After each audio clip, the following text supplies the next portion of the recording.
Hello, I am Rishikesh Savarkar, a fourth year dual degree student in the Department of Mechanical Engineering, IIT Kharagpur. I am going to give a presentation on the effect of non-ideal voltage source on pull-in phenomenon in electrostatic MEMS resonator. I would like to mention that I had started this project in January 2020 because my previous BTP was in a different department, and I plan to take this project forward as an MTP going into my next year. The problem statement for the same will be discussed at the end of this presentation. Now let's come to the overview of MEMS resonator. MEMS or micro electromechanical systems are devices of the microscale which are used as sensors or actuators. MEMS resonators are devices whose structure vibrates at high frequencies. They are largely used for timing references, and one of the popular products are the radio frequency or RF switches as we know them. Other applications include mass sensing or motion sensing, which detect the change in resonant frequency and calculate the parameter in concern. The figure here shows us the basic components of a resonant sensor, which are the resonator or the vibrating structure, an excitation unit, a detection unit, and a feedback circuitry. Now moving forward to the problem statement. Let's take a look into what exactly the pull-in phenomenon is. On the right, we consider a system which has a cantilever beam and a base plate. Both these plates are provided some voltage and they act as a capacitor. Since the cantilever can move, it can be called a variable capacitor because of the variable gap. One obvious repercussion of having a movable plate is the possibility of the plates coming together due to attraction forces, collapsing the actuation circuit. This collapse of the structure is known as the pull-in effect. As you can see in this figure, a DC voltage is applied and increased till the structure comes in contact with the base plate. This is known as a static pull-in because a constant DC voltage is applied. In a case where an AC voltage is superimposed on a DC voltage, like most resonators are, if pull-in occurs due to vibrating motion of the structure, it is known as a dynamic pull-in. The voltage at which resonators collapse due to combined effect of DC and AC load is known as the dynamic pull-in voltage. This voltage is less than the static pull-in voltage, which considers only the DC load. Thus, designers are required to study the dynamic behavior of the MEMS resonator to make sure that the design is pull-in proof under dynamic loading. This brings us to our objective of this project. Research on the effect of resistance in the actuating circuit of a MEMS resonator is scarce. In this study, we want to find out the governing equations of a resonator system actuated by a non-ideal voltage source which has some internal resistance. Then, we want to study the effect of this resistance on the pull-in phenomenon. Apart from the resistance, we will also see how some other parameters like stiffness and damping coefficient affect the motion of the sensor. Let's see how we can derive the governing equations.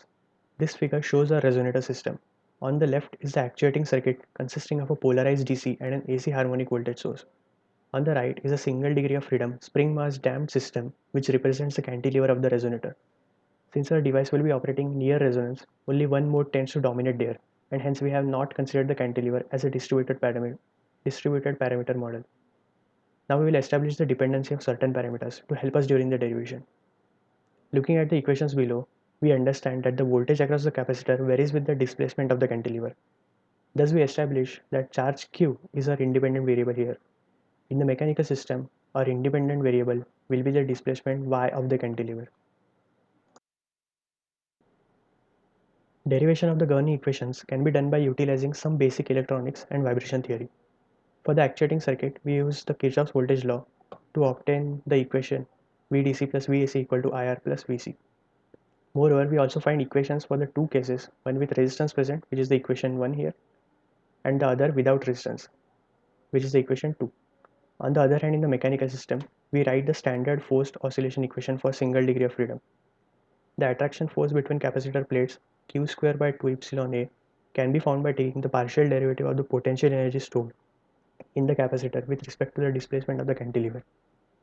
So finally, we have two sets of governing equations. We have a direct relations between Q and Y in the resistance equal to 0 case. This value of Q can be substituted in the value of Q in the force balance equation, from which we get the second equation under the force balance system. And in the other case with resistance not 0, we get a coupled differential equation in Q and Y. We will solve both of these sets numerically in MATLAB and study the results in graphical format. Now we move ahead to set up the simulation. Here we have used ODE45 function in MATLAB to solve our equations numerically.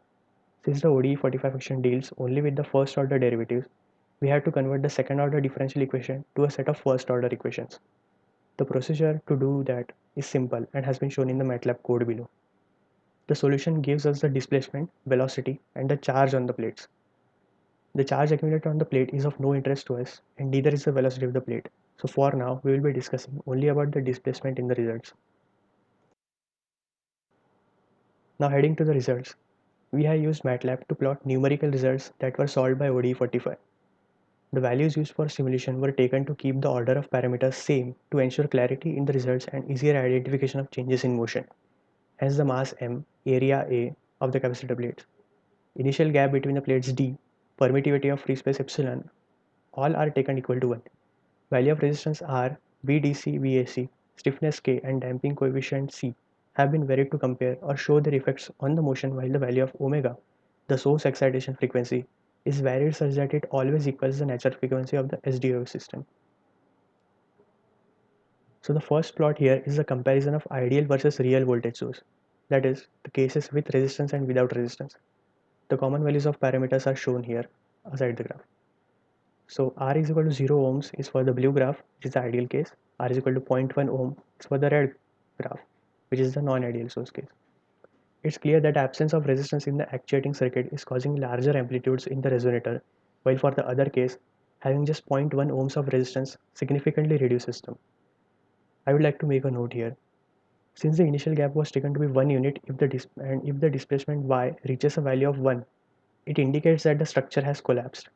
We can see another comparison here, with both cases being given a VAC of 2 volts, and then the DC voltage was incremented until pull-in occurred. As can be seen from the graph, the displacement oscillates and increases at the same time until it reaches a value of 1 at which pull-in occurs. Also, VDC, or the DC voltage required to pull in the without resistance case, is 9 volts, while for the with resistance case it is 11 volts. Thus, presence of resistance definitely requires more electric load to make the pull-in occur. Now let's see how does variation of resistance affects the motion, and so we plot a graph for 3 different values of resistance, R equal to 0.1, 0.5 and 1 ohm. All other values are same in the previous cases. What we observe here is that the amplitude decreases, which was pretty much expected after seeing the previous results. Here we also observe that the oscillations at the initial stage or the transient stage are very low in amplitude for the case with higher resistance. Also, the steady state comes at a much later stage than in the case with low resistance. Now coming to the end of the result section, the two graphs below are the effects of varying stiffness, which is the left graph, and varying damping coefficient, which is the right graph. Just like resistance, increasing the stiffness or damping coefficient decreases the amplitudes of the vibrating cantilever. So what do we conclude from these results? Well, the first thing we understand is that the calculations for pull-in voltage should consider the presence of a resistance since it decreases the motion of resonator. The second thing being, while designing, adding a resistance will increase the pull-in voltage. That is, the electric load required to cause resonator structure to collapse will increase, effectively making the resistor work as a safety factor to pull in. A third conclusion can be drawn to state that selection of proper material for the resonator plays an important role in the design process as well. While the mass and stiffness have to satisfy the resonant frequency specification of the device being made, they, along with the damping coefficient, determine the stability of the system and whether or not pull-in will occur for the specified source voltage. These conclusions show a designer the directives for the design process. That is to say that having this knowledge, the designer will know what parameters to play with. But the question arises, is numerical simulation enough to design a MEMS resonator? The answer is definitely not. While the numerical simulation gives a fair bit of an idea about effect of parameters of pull-in, it certainly does not tell exactly how the motion varies by changing them. For example, the amplitude is inversely proportional to resistance. But is it 1 by r, 1 by r square, or some other nonlinear function is something we won't know unless an analytical solution is derived. This leads me to the future scope of this work. Since our system of equations are nonlinear coupled differential equations, the idea is to derive an approximate analytical solution for the same using perturbation method. One such method is the method of multiple scales, and the setup for the analytical solution is shown here. After substituting, separating according to the orders of epsilon, and taking the appropriate amount of higher order terms, an approximate analytical solution can be obtained. As a measure for validation, the numerical solution can be used to check the error in the results. So this brings me to the end of my presentation. Thank you so much for your time. Goodbye and stay safe.